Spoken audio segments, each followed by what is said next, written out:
이 정도의 헌신 예배를 생각하면서 어떤 말씀이 하나님께서 주시기를 원하실까 생각하는 중에 요즘은 여성, 남성 구별, 그 역할 따로 구별이 없지요. 다 하나님 앞에서 다 공등하게 공이 같이 하는 일이기 때문에.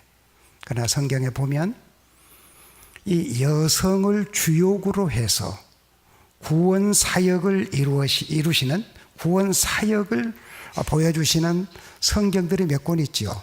바로 이 룻기서, 아가서 이런 것들은, 이런 성경들은 여성도가 주역이 된 하나님의 구원 역사를 우리에게 보여준 아주 소중한 내용들입니다.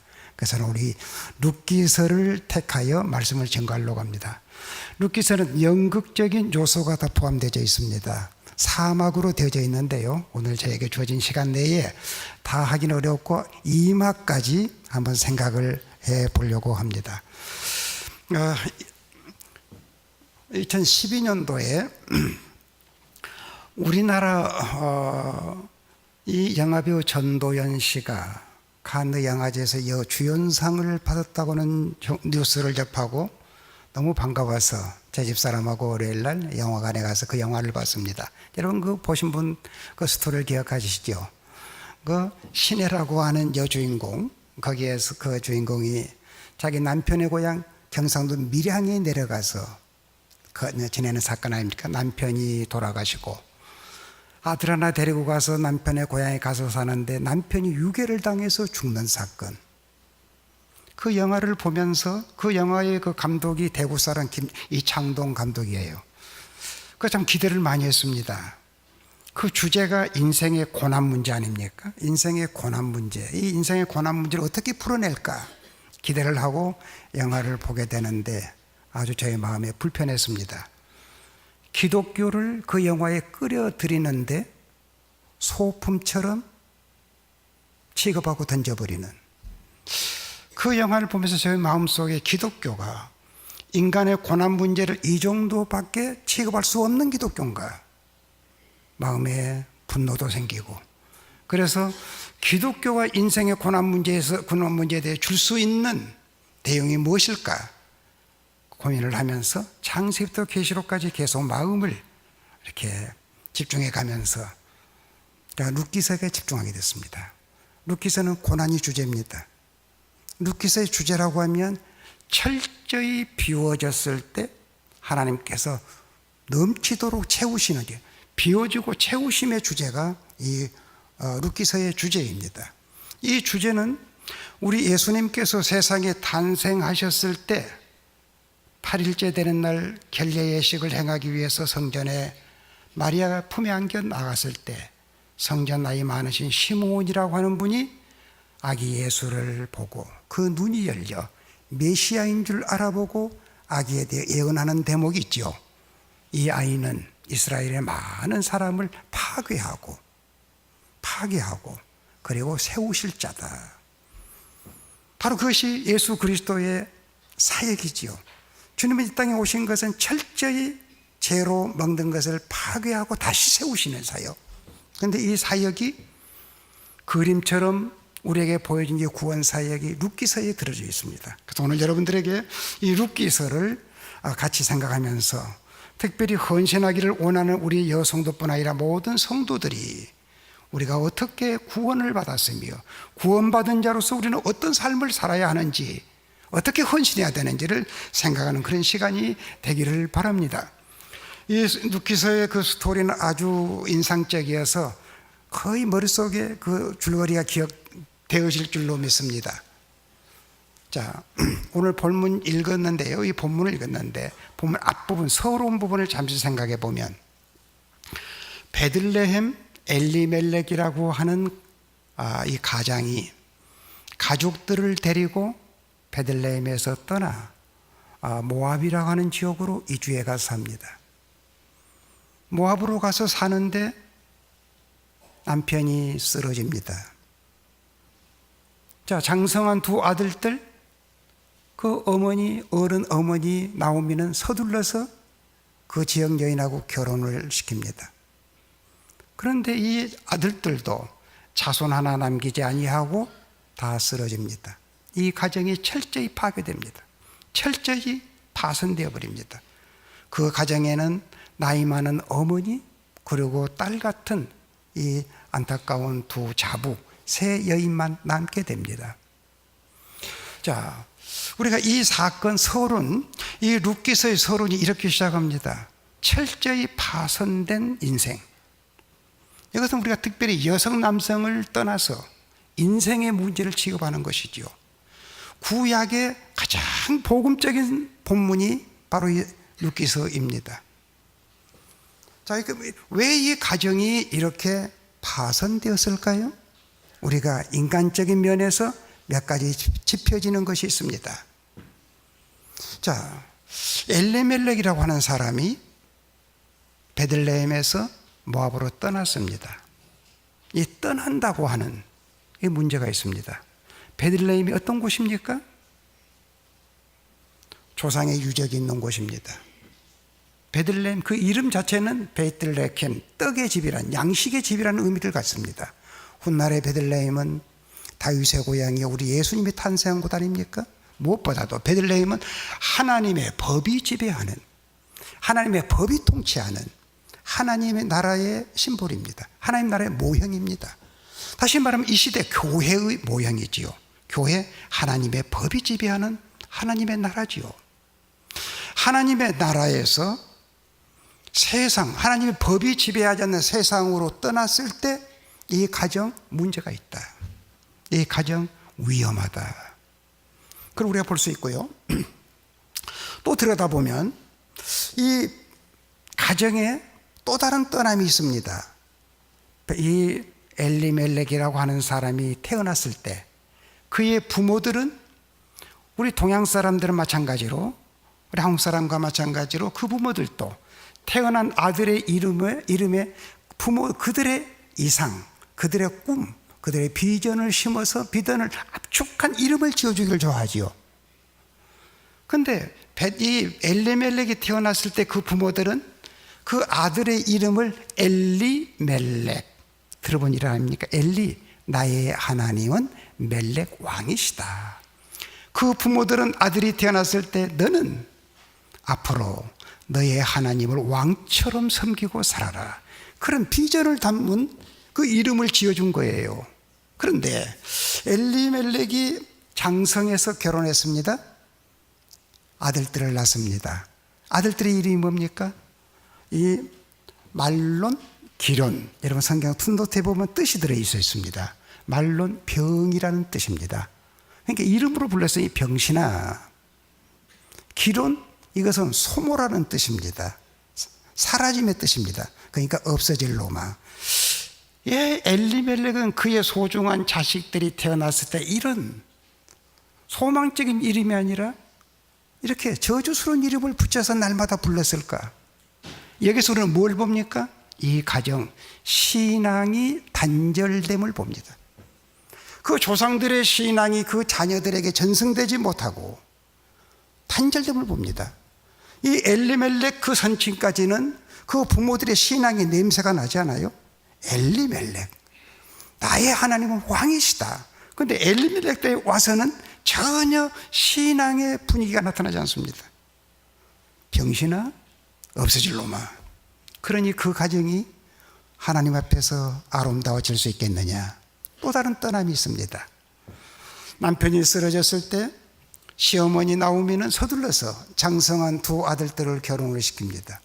그 아들들 모압 여인하고 결혼시킵니다. 나오미는 모세 율법에 의해서 양육받은 모세 율법을 익히 아는 여인이었습니다. 그런데 서둘러서 남편이 쓰러지니까 장성한 두 아들들을 기대기 위해서 결혼을 시켰습니다. 성경에는 모세 율법에는 하나님을 믿지 아니하는 사람과 멍에를 같이 매지 말라고 하는 계명이 있습니다. 그런데 그런 법을 아는 여인인데 왜 하나님을 경외하는 사람이 하나님을 모르는 이방 여인과 결혼을 해서 멍에를 지어줬을까? 하나님을 믿는 사람은 위를 보고 사는 사람이요, 하나님을 모르는 사람은 땅을 보고 사는 사람이요. 이 위를 보고 땅을 보고 사는 사람이 같이 멍에를 메고 가니 그 가는 길이 평탄할 수가 없지 않겠어요? 예, 하나님이 그의 백성들에게 행복을 위해서 지어준 그 아름다운 삶의 원리를 쉽게 버려버리는 이런 원리를 우리는 여기서 보게 됩니다. 그러니 이 엘리멜렉의 가문에 이렇게 파선을 당하는, 철저히 비워져 버리는 모습을 보게 됩니다. 자, 이렇게 서론을 보면서 오늘 읽었던 본문으로 들어갑시다. 자, 어머니 나오미, 오늘 여러 성도에 같이 모이는데 우리 소위 이 시니어 여성도들, 여기엔 또 주니어 성도들도 있으니까 좀 구별해서 여러분들 생각해서 적용해 보시기를 바랍니다. 자, 어머니 나오미는 무엇인가 마음속에 잡힌 것이 있습니다. 그래서 돌아갈 마음을 갖습니다. 고향으로 돌아가자. 그래서 모든 모압에서 살던 생활을 정리하고 짐을 싸고 걸어가기 시작합니다. 오늘 본문, 여러분 오늘 본문을 영국을 꾸민다고 하면 아주 극적인 요소가 들어 있습니다. 배경이 가을입니다. 황금벌판 배경을 우리에게 상상할 수 있습니다. 이들은 자, 사인판이 이 모압이라고 하는 지역에서 유대 땅 베들레헴을 향해서 가는 이 도로 사인판이 보입니다. 등장한 인물은 세 여인이 등장합니다. 여기서 주고받는 소위 희곡이 드러납니다. 각본이 있지요. 주로 말을 시어머니가 말하죠. 애들아, 너희들 매이는 것이 뭐 있냐? 이제 너희들 친정으로 돌아가서 인생을 재개해라. 돌아가라. 나는 너희들에게 소망이 없는 여인 아니냐? 자, 모세 율법에 의해서 내가 오늘이라도 결혼해서 아들을 낳는다 하자. 모세 율법에 의해서 자, 너희들의 그 아들을 너희에게 남편감으로 주고 싶다면 그 아들이 장성할 때까지 기다릴 수 있겠나? 그럴 수 없잖아. 그러니 너희 고향으로 돌아가서 인생을 재개하라. 이걸 설득합니다. 오늘 본문이 그겁니다. 자, 이렇게 두 자부를 앞세워 놓고 한참을 베들레헴을 향해서 가는 노상에서 두 자부를 앞세우고 이것을 거듭 설득합니다. 설득하면서 무엇을 나오미는 터치합니까? 젊은 두 자부, 그 자부에 무엇을 건드리고 있습니까? 나는 너희들의 남편감을 만들어낼 재간이 없다. 생각해봐라.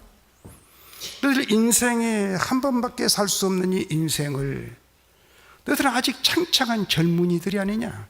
매이는 것도 없지 않느냐? 그러니 돌아가서 인생을 재기하라. 재기하라. 이 말씀은 지극히 합리적인 말씀입니다. 타당한 말씀입니다. 당연히 어른이라고 하면 딸 같은 두 자부를 향해서 이렇게 말씀하여야 됩니다. 그건 당연한 이야기입니다. 여기에서 우리는 붙잡아야 될 주제가 있습니다. 이들이 지금 어디를 향해서 가고 있습니까? 세상에서 하나님이 지배하는 하나님의 나라를 향해서 나가고 있습니다. 하나님의 법이 통치하는 그 나라 유대 땅 베들레헴을 향해서 나아가고 있는 것입니다. 자, 여기에서 하나님의 나라를 향해서 가는 자가 극복해야 될 것이 있는 것입니다. 하나님의 나라는 우중이 뚜중이 아무나 들어갈 수 있는 곳이 아닙니다. 하나님의 나라를 가기 위해서는 반드시 극복하고 청산해야 될 것이 있음을 보여주고 있습니다. 여기서 봅시다. 이 나오미는 그 유대 땅 하나님의 법이 지배하는 나라에서 온 사람이기 때문에 그 나라에 가는 길을 아는 사람이에요. 두 자부는 그 나라에 대해서 미지의 세계입니다. 어떻게 갈지도 모릅니다. 어떤 나라인지 모릅니다. 그러니까 두 자부는 나오미를 따라가는 자입니다. 나오미는 이 두 자부에 있어서 안내자요 주 역할을 합니다. 그러게 보면 이 세 여인은 모든 인류를 표상하는 대표자들입니다. 나오미는 하나님의 나라에서 세상으로 깊숙이 빠졌다가 다시 하나님의 나라로 돌아가는 사람의 심볼입니다. 이거 우리가 내용으로 알고 있지만은 이 오르바라고 하는 여인은 하나님의 나라를 향해서 분위기에 따라 나섰다가 중도에 포기해버린 사람의 대표자입니다. 룻은 끝까지 그 모든 것을 포기하고 하나님의 나라를 가는 안내자, 그 주되는 시어머니를 끝까지 붙쫓아 갔던 사람의 표상입니다. 이것을 우리에게 보여줍니다. 그래서 이 룻기서는 이 기독교의 복음을 아주 아름답게 구체적으로 보여준 복음 메시지입니다. 우리가 이 주제를 가지고 제목을 잡는다고 하면 돌아오는 자, 하나님 나라 편에서 볼 때는 돌아오는 인생. 하나님 나라를 바라보면서는 돌아가는 인생. 우리는 이 세 인생 중에서 두 여인을 지금 앞에 앞세워놓고 시어머니 이들의 주되는 나오미가 권합니다. 돌아가라. 나는 너의 남편 감둘 수 없다. 너희는 인생 하나밖에 살 수 없지 않냐? 그러니 돌아가라. 여기서 뭘 말합니까? 인간이 하나님의 나라, 하나님이 주시는 그 하나님의 나라의 복을 누리기 위해서, 하나님이 주시는 생명을 누리기 위해서, 하나님의 통치를 받기 위해서 극복해야 될 첫 번째 요소는 합리성을 극복해라. 인간의 계산을 뛰어넘어야 돼. 하나님의 나라는 계산 가지고 들어갈 수 있는 곳이 아닙니다. 너 생각해봐라. 네 인생을 이렇게 젊은 날들을 죽음처럼 소모시키고 살 수 있나? 그러니 돌아가라. 지극히 타당한 이야기입니다. 합리적인 이야기입니다. 이 합리적인 이야기에 오르바라고 하는 여인은 설득당합니다. 맞다. 내 젊은 인생 하나밖에 살 수 없는 내 인생을 이렇게 죽은 자처럼 소모시킬 수는 없지 않아. 시어머니의 말씀이 지극히 타당합니다. 지금 헤어지는 것은 서운하지만 돌아가겠습니다 하고 인사를 하고 돌아섰습니다. 그 이후에 오르바라고 하는 사람의 이름은 생명책 성경에 다시 등장하지 않습니다. 또 다른 극복해야 될 것이 있습니다. 시어머니는 두 자부에게 무엇을 강조합니까? 나는 너의 남편감을 둘 수 없다. 어쩌면 젊은 여인 누수로서는 잊어버리고 싶은, 마음 깊숙이 묻어버리고 싶은 인간의 가장 기본적인 욕망, 인간의 가장 본능적인 욕망을 시어머니가 후벼서 그걸 끌어내어놓고 앞에 내놓은 거예요. 야, 나는 너에게 이것을 줄 수가 없다. 그거 따라오겠나? 뭘 말합니까?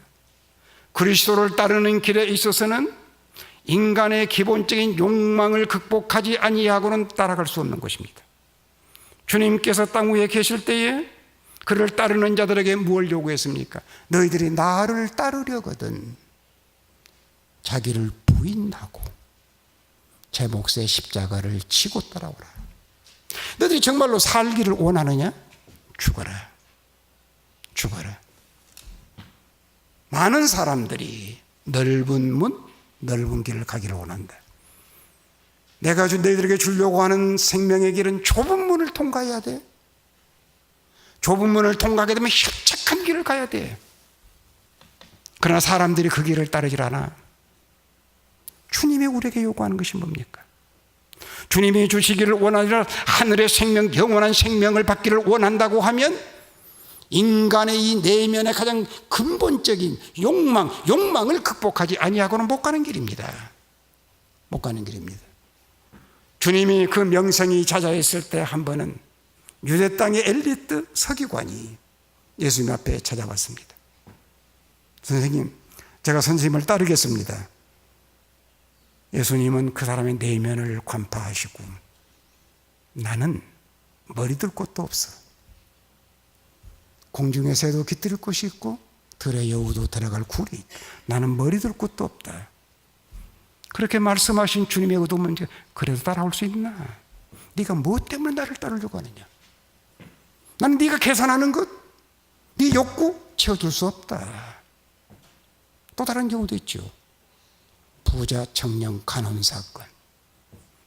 이 청년 아주 고상한 청년입니다.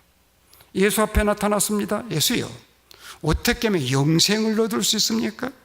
어떻게 하면 출세할 수 있습니까? 그런 저급한 질문을 하지 않았습니다. 영생을 물었습니다. 고상한 질문을 했습니다. 주님이 그 청년의 관심을 가졌습니다. 율법을 지켜라. 선생님, 율법이라고 하면 제가 어려서부터 철저히 지켰습니다. 주님이 그 청년을 사랑하셔서 영생의 길을 제시합니다. 너 부자지. 재물을 팔아 가난한 사람에 나눠주고 나를 쫓아라. 영생인 나를 따르라. 그 청년은 순간적이지만 무서운 갈등에 빠지죠. 그 좋은 그 많은 소유를 포기하란 말인가? 포기하자니 영생을 포기해야 되고 영생을 받기 위해서 그것을 포기해야 되고, 영생을 따르자고 하니 재물을 포기해야 되고, 재물을 향해서 가자니 영생을 포기해야 돼. 이 기로에서 어떤 것을 택해야 되느냐? 무서운 갈등 속에 빠질 겁니다. 그러나 이 부자 청년 간호는 영생을 등지고 세상 재물을 향해 돌아갔습니다. 그 다음에 영생으로 상관없는 사람이 됐습니다. 오늘 헌신하시는 여러분들, 왜 주님을 따르기로 하셨습니까? 무엇 때문에 이 길에 들어서셨습니까? 주님이 주시기를 원하는 그 나라, 생명은 계산을 뛰어넘어야 됩니다. 계산을 포기해야 됩니다. 예수 믿으면 출세하니까, 예수 믿으면 무병 건강하니까, 예수 믿으면 모든 것이 형통하니까 주님은 그것을 결코 약속하지 않습니다. 신약 성경을 양심적으로 읽어보세요. 하나님 나라에 들어가기 위해서 많은 고난을 당해야 할 것이다. 박해를 받아야 할 것이다. 경건히 살고자 하는 자는 박해를 피하지 못하리라. 너희 앞서간 선지자들도 이런 박해를 받았느니라. 이것이 신약 성경의 기조를 이루고 있습니다. 주님께서는 우리의 인간성의 가장 깊은 욕망을 포기하기 전까지는 아직 주님께서 우리에게 제자로 인정하지 않습니다. 너희가 나를 따르려거든 자기를 부인하고 자기를 내려놓고 나를 따를 수 있나? 예. 여기에서 두 여인은 갈라섰죠.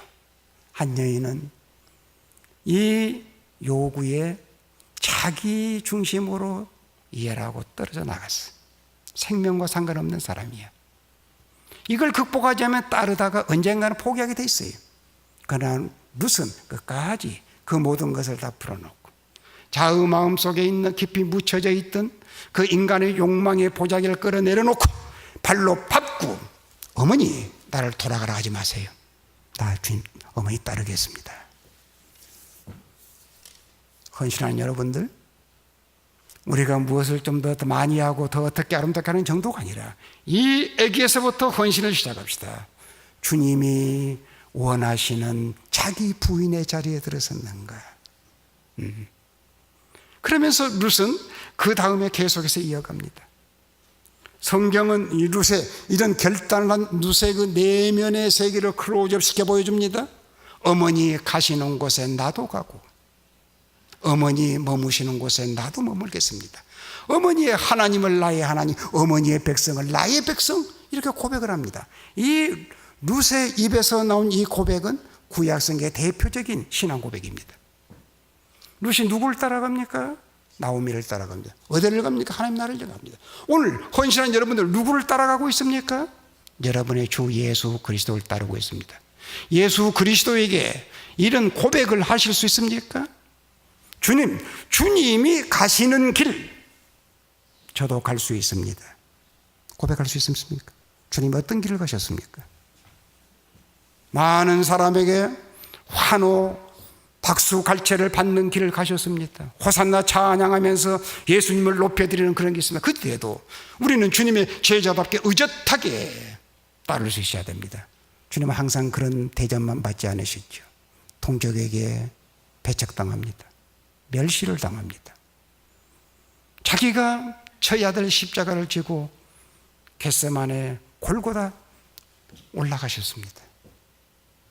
그 뒤를 따를 수 있습니까? 주님이 가시는 길이라고 하면 철저히 그 고뇌의 밤 겟세마네 동산도, 주님이 가신 그 길이라고 하면 저 십자가는 지고 가는 그 길도 따라갈 수 있습니다. 따라갈 수 있습니다. 고백할 수 있나요? 제가 어린 시절 학생 때에 교회 문구들 있잖아요. 문구. 학생들 보라고 한 책. 손양원 목사님의 사랑의 원자탄이 어렸을 때 봤어요. 지금도 제 내리에서 잊혀지지 않는 한 대목. 두 아들 동신이 동인이 순교의 제물로 바친 다음에 그 마음속에 고백하는 대목. 내가 주님의 십자가를 지고 가려고 했더니 십자가가 나를 지고 가더라. 이것이 기독교의 길입니다. 십자가를 피할 수 없는 것입니다. 십자가를 지겠다고 헌신의 결단을 내릴 때 십자가가 지고 가는 거예요. 우리를. 네, 십자가 지고 가는 거죠. 어머니 가시는 곳에 나도 가겠습니다. 여기서 간다는 것은 이것은 길에 대한 문제예요. 자, 어머니께서 거하시는 곳에 나도 거하겠습니다. 이것은 거주, 집에 대한 문제, 집, 아파트에 대한 문제입니다.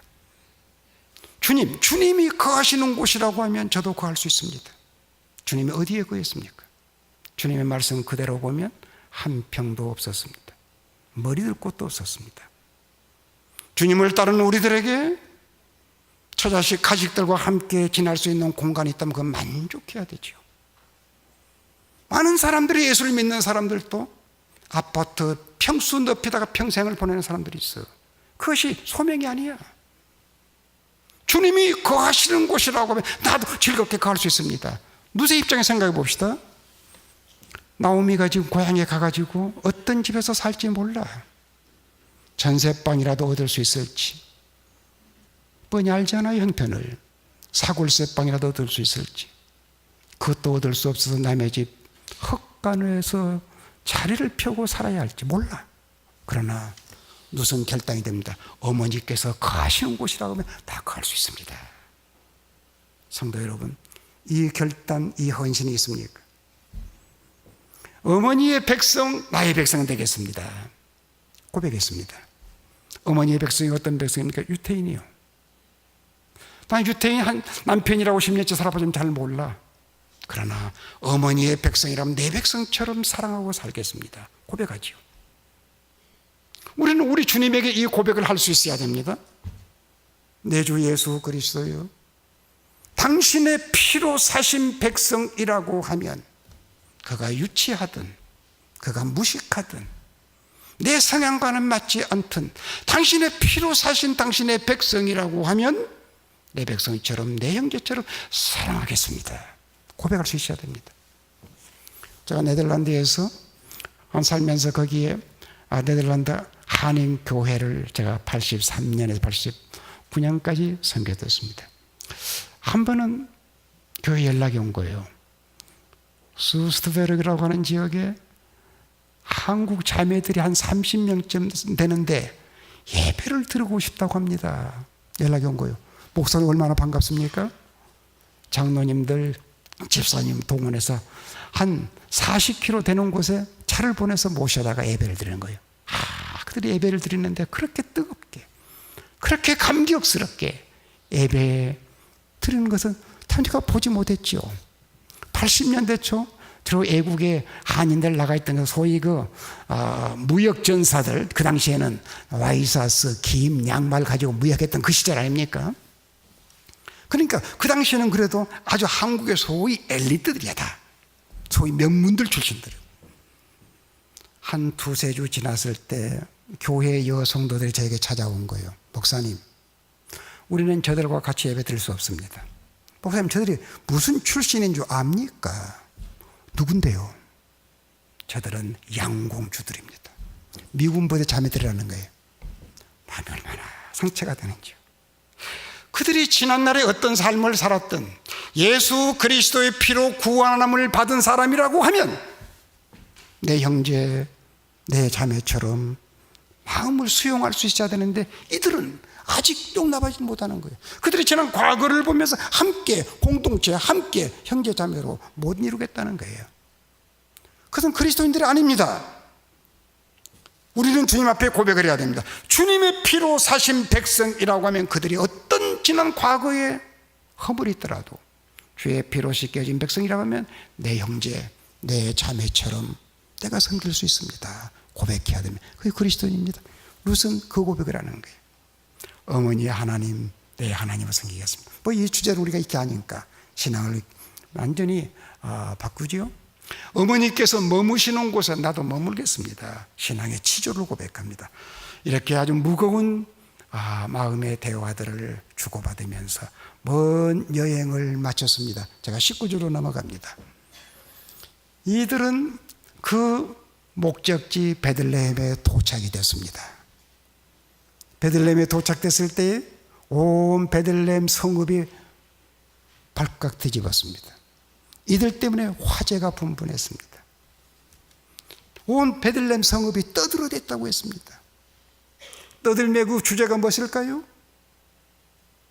우리는 타락한 사람들이 남이 잘되어서 돌아온 것을 찬양하는 떠들음보다도 못돼서 허물어져가 돌아온 것 남을 이 까십거리 씹기 좋아하는 인생들의 본성을 알아. 이 나오미 이 몰골을 보면서 베들레헴의 그 마을 사람들이 떠들어댔다. 그러고 보니까 이 나오미는 그 지역의 무명인사가 아니었던 것 같아요. 나오미가 돌아온 것을 삽시간에 이 베들레헴 동장안이 다 알게 된 거예요. 저 나오미 좀 봐라. 그 남편 그 잘난 아들들 어떻게 하고 저 어린 불쌍한 딸 하나, 딸 같은 자부를 데리고 왔단다. 얼마나 화제거리가 되겠습니까? 떠들어댄 거예요. 그 소리가 나오미의 귀에 들려와. 그때 나오미는 그게 어떻게 반응합니까? 너희들 나를 나오미 기쁨이라고 부르지 마라. 나오미는 기쁨이란 말이잖아요. 나를 마라라고 불러라. 나를 슬픈 여인, 쓴 여인이라고 불러달라. 그것을 받아들입니다. 이런 소리를 들으려고 내가 고향에 찾아왔나? 다시 짐 싸가지고 떠나는 것이 아닙니다. 그것을 수용합니다. 그러면서 그 마음속에 가득한 충만한 그것을 고백하지요. 그 내용이 뭡니까? 전능자가 나를 비워버리게, 내가 부요하게 떠났더니 전능자가 나를 비워버렸어. 뒤집어버렸어. 여호와께서 내가 형통하겠다고 떠났는데 여호와께 나를 박살내버린 거야. 여호와께서 나를 이렇게 비워버리게 만들어요. 전능자가 나를 이렇게 비워버렸어. 여러분 20절, 21절, 22절 짧은 절 속에 전능자 여호와가 거듭 나오고 있습니다. 뭘 말합니까? 이 나오미의 가슴속에 가득한 것이 지금 터져 나오는 거예요. 충만한 것 누가 건들면 튀어나오게 되지요. 네. 나오미는 지금 그 마음속에 가득한 것이 지금 터져 나옵니다. 여기서 우리는 나오미가 그렇게 파손되어져 가지고 자기 고향으로 돌아오게 된 이유를 알게 되어지는 것입니다. 남편이 쓰러질 때 아들들을 기대해 보려고 했어요. 아들들도 쓰러져 버렸을 때 기댈 곳이 없는 거야. 그때 그는 비로소 그의 전능자 하나님을 바라보게 된 거예요. 하나님을 다시 찾는 거지요. 하나님이 날 이렇게 비워버린 거야. 하나님 날 이렇게 깨어버린 거야. 지금이라도 내가 하나님 앞에 돌아가게 된다고 하면 하나님이 나를 채우실 수 있어. 이 믿음 가지고 온 거예요. 우리 성경에는 그런 내용이 들자면 그것이 배경에 보이잖아요. 전능자가 나를 비워버렸어. 여러분 슬프디 슬픈 과거를 이 나오미는 자기 입장에서 해석하지 않습니다. 그럼 어떤 결과가 나올까요? 내가 남편이 이주에 가서 살자고 할 때 말렸어야 되는데 그때 뭘 말렸을까? 아니 남편을 내가 꼬드겨가지고 애국으로 이민 가서 살자고 내가 졸라댔던 것에 한이 되지 않겠어요? 그럼 못 삽니다. 뛰어내려야지. 극단적인 행동을 해야 되지. 나오미는 이렇게 파손된 자기 인생을 자기 입장에서 해석하지 않습니다. 누굴 붙들었습니까? 전능자를 붙든 거예요. 전능자의 입장에서 자기 문제를 다시 해석합니다. 전능자가 나를 뒤집어 버렸어. 전능자가 내 인생을 깨버린 거야. 그 속에서 뭘 봅니까? 전능자에 대한 주권을 붙잡은 거예요. 주권을. 우리가 성공했던 것도 자기 입장에서 해석하게 되면 어떤 결과가 됩니까? 그때 내가 재수가 좋았지. 그때 내가 계획을 잘 세웠어. 끝없이 교만해집니다. 하나님이 개입할 여유를 안 줍니다. 우리가 성공했든 실패했든 자기가 자기의 문제를 해석하게 되면 좌절하든 교만하든 우선 여기에서 그 모든 것을 극복하고 전능자를 붙든 겁니다. 전능자의 입장에서 자기 인생의 문제를 해석합니다.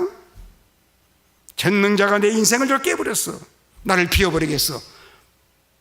우선 나오미는 거기에서 다른 표현하지만 그 배경에 내가 행동으로 보여진 그 배경 속에 보면 여호와께 돌아간다고 하면 나를 채우실 거야. 회복해 주실 거야. 그래서 나오미는 돌아온 거죠. 나오미의 계획대로 여러분 4장으로 가서 보면 나오미의 인생이 아름답게 채워지는 것을 보게 됩니다. 그의 이 손자로 태어난 그 오벳이 누가 됩니까? 이새의 아버지가 돼요. 다윗 왕의 할아버지가 돼요. 우리 주 예수 그리스도의 족보에 당당하게 그 이름이 올라드는 최고의 영예스러운 모습으로 회복되는 것을 보게 됩니다. 자, 조금 더 가겠습니다. 이제 2장으로 넘어옵니다. 시어머니를 따라서 옛 남편의 고향 베들레헴에 왔습니다. 왔을 때 그에게 주어지는 환경이 어떤 환경입니까? 당장에 끼니를 걱정해야 되는 참으로 슬픈 환경입니다. 그들은 있을 수가 없어서 나오미는 룻은 나오미에게 어머니 우리 나가서 무엇인가 합시다 그렇게 말하지 않았지요. 어머니 나로 하여금 허락해 주십시오. 내가 밭에 가서 이삭이라도 주워오겠습니다. 여기서 룻은 아주 정숙한 여인의 모습을 봅니다. 밀레가 이 본문의 배경을 잡고 그 밀레의 만종이 그려졌다고 하지 않습니까? 룻은 하나님을 의지하고 이삭 죽기 위해 밭으로 나아갔습니다. 3절에 보면 무슨 말이 나옵니까? 우연히 보아스의 밭에 이르렀더라. 여러분, 우리 여성도 여러분들, 룻이라고 한 여성 그 인생 전체를 볼 때 가장 고고하고 고상했던 시대가 어느 때였을까요? 부모의 슬하에서 곱게 자라나고 더 나은 삶을 위해서 결혼을 앞에 놔두었던 결혼 직전에 룻의 모습은 가장 고고했을 거예요. 더 나은 행복을 향해서 결혼을 해서 남편과 함께 사는데 남편이 쓰러져. 그 인생은 굴러떨어집니다. 자식이라도 남겼으면 그것도 소망을 가지고 사는 자식 하나도 없습니다. 그에게 주어진 것은 나이 많으신 시어머니 짐처럼 얹혀져 있습니다. 함께 남편의 고향에 와서 봤더니 먹을 곳이 없는 끼니 걱정을 해야 되는 인생의 마지막 저 밑층까지 굴러떨어집니다. 여러분, 왜 성경이 이런 모습들을 우리에게 그대로 그려 보여주고 있습니까? 하나님 앞으로 돌아오는 결심을 했을 때 당장에 하늘에서 축복의 보자기를 던져주는 것 아닙니다. 하나님 앞에 돌아온 자를 하나님께서는 기다리십니다. 어디서 기다리십니까? 저 높은 영광의 자리에서 기다리는 것이 아니라 낮고 낮은 곳에서 기다립니다. 손을 펴시고 기다리십니다. 한 계단만 더 내려와 달라. 내가 너를 위해서 여기서 기다리고 있다. 많은 그리스도인들이, 교회에 찾은 그리스도인들이 자기 인생 한 계단을 더 내려가지 못해서 주님의 손에 붙잡히지 아니하고 평생을 예수를 믿지만은 행복한 날, 즐거운 날 경험하지 못하고 예수를 믿지만은 고난스럽게 살다 인생을 끝나는 사람이 많습니다. 왜 그렇습니까? 인생을 한 계단 내려오지 못해서 주님이 계시는 자리까지, 주님이 저 밑에 계시는데 그 자리까지 내려가지 못해서 나는 그런 삶을 살지 못합니다. 발버둥 치면서 내려가지 못하는 거예요. 주님은 안타까운 심정으로 손을 펴면서 한 계단만 더 내려와 봐라. 너 한 계단만 더 자신을 좀 부인해 봐라. 요청하는 것입니다. 룻은 더 이상 내려갈 곳도 없는 유대 사회에서 거지와 같은 신세, 바구니를 들고 이삭을 주우러 나가야 되는 신세까지 그는 아유 자기의 주어진 운명처럼 생각하고 나갔을 때 주님의 손에 붙잡히는 것입니다. 인간으로서는 표현할 수 없는 우연이라고 밖에. 하나님 창조세계에 우연이 있습니까? 우연이라고 있습니까? 아닙니다. 여러분 다 장로교인 교인들이죠. 칼빈은 그렇게 말했습니다. 자, 이 창문에 흐르는 빗방울까지도 하나님의 계획대로 되어진 것이다. 인간 세계에서 하나님의 창조 세계는 우연이 있을 수가 없습니다. 우연이 있을 수가 없습니다. 그런데 왜 여기는 우연히 보아스의 밭에 인간 편에서 우연이라고 밖에 생각할 수 없는 방법으로, 아주 미미한 방법으로 하나님을 숨어 계시면서 그를 섭리적으로 인도하셔 보아스의 밭에 인도하신 것입니다. 여기서부터 이제 이 룻의 인생이 새롭게 전개되지요.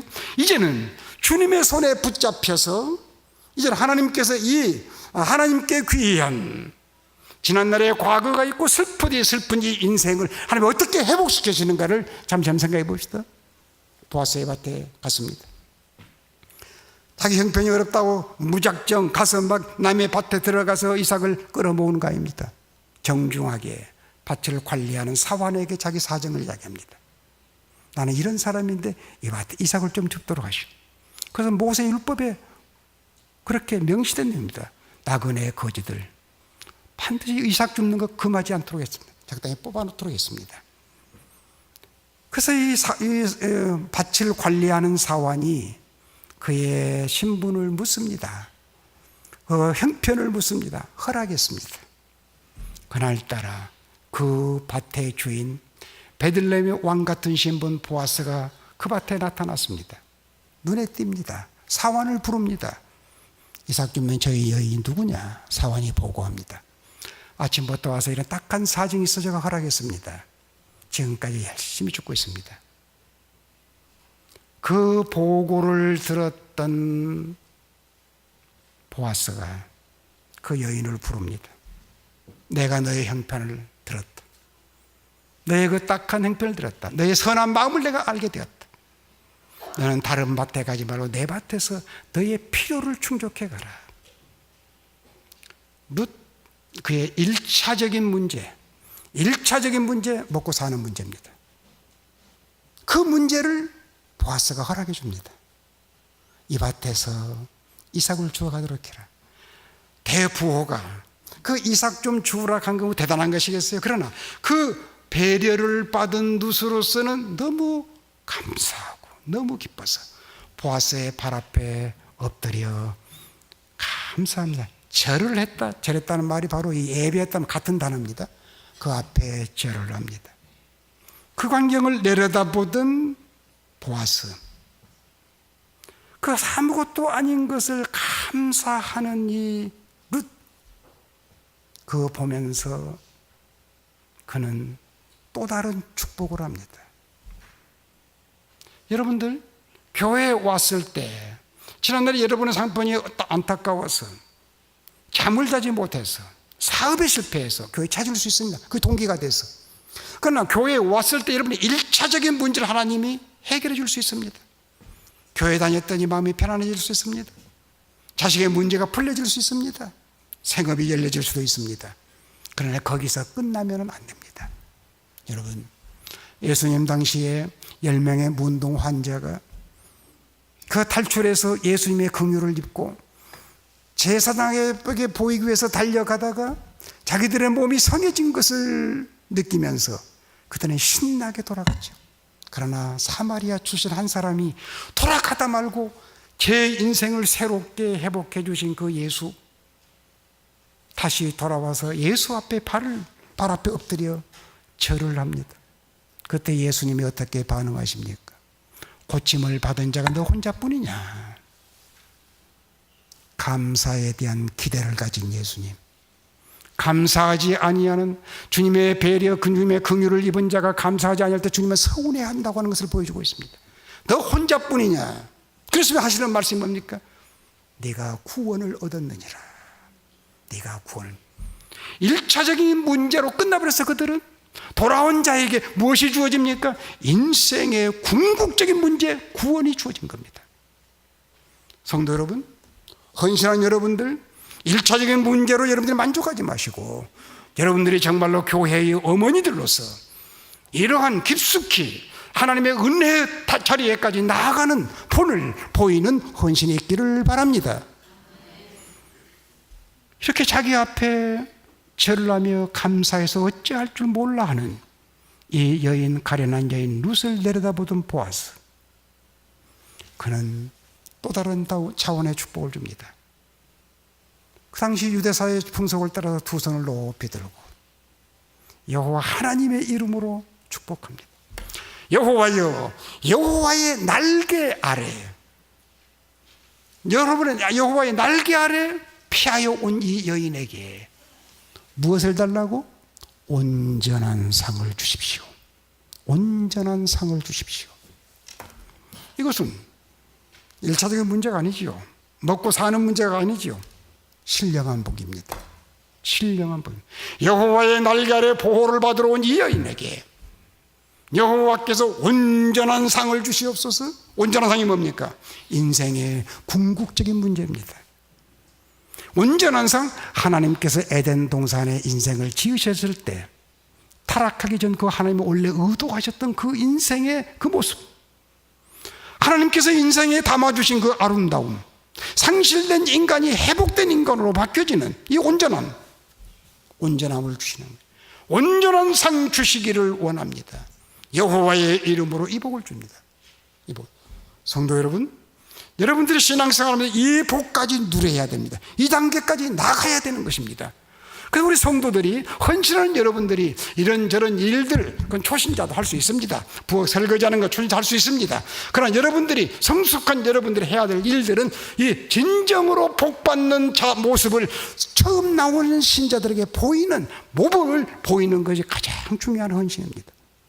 입술의 말, 행동 한 가지 한 가지, 구원받은 성도로서의 모습을 보이는, 땅 위의 것에 급급하지 아니하고 저 위의 것을 바라보고 사는 아름다운 거룩한 모습을 보여주는 이런 헌신이 있기를 바랍니다. 무슨 이 복을 받은 다음에 아이고 저는 그런 구름 잡는 것 같은 그런 것은 제게 필요 없습니다, 그렇게 반응하지 않았습니다. 그 신령한 복을 복으로 알았습니다. 당신의 종만 또 못한 저에게 이 분에 넘치는 복을 주십니까 하고 또 감사를 합니다. 우리 여기서 몇 가지 단계를 보지요. 은혜의 그레이드, 은혜의 계단을 보지 않아요? 한 계단 한 계단 어떤 과정을 통해서 오르게 됩니까? 감사를 통해서. 너희는 그래서 사도 바울은 범사에 감사해라. 감사는 다음 단계로 더 높은 차로 올라가게 되는 계단이야. 감사할 때 또 다른 차원, 감사할 때 또 다른 차원 또 봅시다. 하나님 앞에 날개 아래 보호를 받으러 너에게 온전한 상 주시기를 원하노라고 하셨던 이 복을 받은 이 룻, 어찌하여 저에게 그런 당신의 신념만 또 못한 저에게 그런 분에 넘치는 복을 주십니까? 반응을 했습니다. 아마 전심 때가 되었던 것 같습니다. 룻을 보아스는 자기 식탁에 초청을 합니다. 자기 식탁에 초청을 합니다. 그러면서 자, 이 치즈도 먹어봐라, 이 소스도 찍어봐라, 띄워주면서 그 존귀한 신분이 유대 땅에서 천덕꾸러기처럼 비천한 신분을 가진 이 이방여인 룻을 이렇게 선대하는 거예요. 룻의 입장에서 생각해 보세요. 남편이 죽고 난 다음에 한 번도 사람 대접받지 못했던 룻이야. 특히 유대 사회에서, 그 당시 유대 사회는 길거리에 기어다니는 뱀하고 이방인은 돌로 쳐서 죽일 수 어렵다고 생각했던 때야. 이렇게 천한 신분인 나에게, 저렇게 존귀하신 분이 나에게 이렇게 대접을 할 수 있는가? 그런 대접, 그런 배려를 받은 이 룻의 마음속에 무엇이 생각했을까요? 무엇이 떠올랐을까요? 룻의 마음속에 꺼져버렸던 자존감이 생기지는 거예요. 나도 이런 대접을 받을 수 있는 사람인가? 나도 이런 인생인가? 생각하지 못했던, 지어버리려고 했던 자기 자존감이 살아나는 거예요. 이것도 먹어봐라, 이것도 먹어. 교회에 나와서 하나님의 말씀 강단에서 목사님을 하면서 떼어주는 이 양식을 먹고 먹을 때 무엇이 생겨집니까? 우리 속에 식어져 버린, 꺼져버린 자존감이 생겨지는 거예요. 하나님 원래 나를 향해서 교회에 계신 위대한 비전이, 그 꿈이, 그 그림이 떠오르는 거예요. 그래서 이 룻은 그저 몸들 바를 몰라 하면서 그 귀한 것, 배고픈 것에 얼마나 먹었을지요. 그래서 식사가 끝난 다음에 자기 신분을 알아서 또 물러가지고 허락한 이삭을 줍습니다. 허락한 이삭을 줍습니다. 그 대목은 성경 한 절 보고 마치겠습니다. 자, 2장 우리 같이 한번 읽고 마치도록 합시다. 2장 14절, 15절, 16절을 같이 읽어봅시다. 곡식을 주매 룻이 배불리 먹고 남았더라. 룻이 이삭을 주우러 일어날 때에 보아스가 자기 소년들에게 명령하여 이르되 그에게 곡식 단 사이에서 죽게 하고 책망하지 말며 또 그를 위하여 곡식 다발에서 조금씩 뽑아 버려서 그에게 줍게 하고 꾸짖지 말라. 룻은 참으로 왕 같은 신분, 이 보아스의 식탁에서 분에 넘치는 환대를 받았습니다. 식사 이후에 자기 신분을 알고 물러가서 또 허락된 이삭을 열심히 줍습니다. 5장과는 판이하게 이삭을 많이 줍잖아요. 오지는 이곳에서 저곳에서 한 토씩 뛰어다니면서 주었는데 식주인과 식사를 하고 난 다음에 돌아와서 눈앞에 주워 담을 게 널려 있어. 막 주워 담는 거지요. 왜 그랬습니까? 사업 계획을 잘해서 그랬습니까? 주인이 그렇게 배려한 거예요. 주인이 하나이다 하나를 덧대면 둘이 되는데, 주님을 만나고 와서 사업을 하는데 하나이다 하나를 덧대면 10이 되고 100이 되고 1000이 되는 과정이 있습니다. 이것이 예수 믿고 난 다음에 또 다른 우리가 맛보는 재미지요. 이게 그것이 주가 되지는 않지만은 이런 재미가 또 있어. 사랑하는 성도 여러분, 오늘 헌신하는 여성도 여러분, 우리가 이 세상에서 참으로 우리가 지난날 예수 믿기 전에 우리 신분이 어떤 신분입니까? 죄에 노예됐던, 죄의 과거가 있던 신분들이야. 그래서 룻은 구원받은 성도의 모델이에요. 보아스는 구원의 집 메시아의 모델이 돼. 3장까지 가보면 이 보아스는 밤에 자기 침실에 여인이 나타나는 것을 의식을 했습니다. 일어나서 아무도 보진 곳이었습니다. 밤이었습니다. 그러나 그곳에서 마음의 유혹을 받았을지는 모르지만은 깨끗하게 여인의 정조를 지켰습니다. 자기를 지켰습니다. 시험은 받았으나 죄를 짓지 않았던 예수님의 모형을 그대로 보여줍니다. 그래서 여기서 보아스는 예수 그리스도의 모형으로 나타납니다.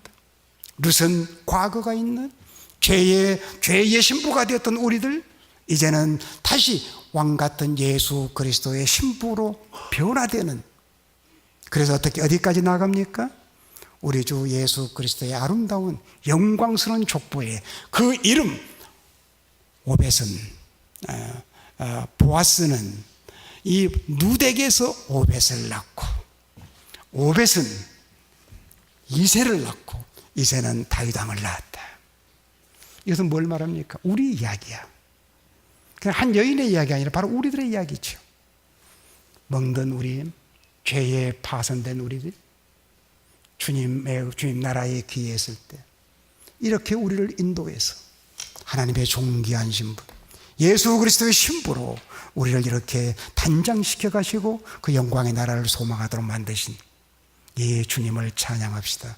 오늘 헌신하시는 여성도뿐 아니라 온 성도들, 예수 그리스도의 신부로서 이런 아름다운 여러분의 생애가 이 아름다운 하나님의 구원 드라마의 주연들이 되시기를 기원합니다.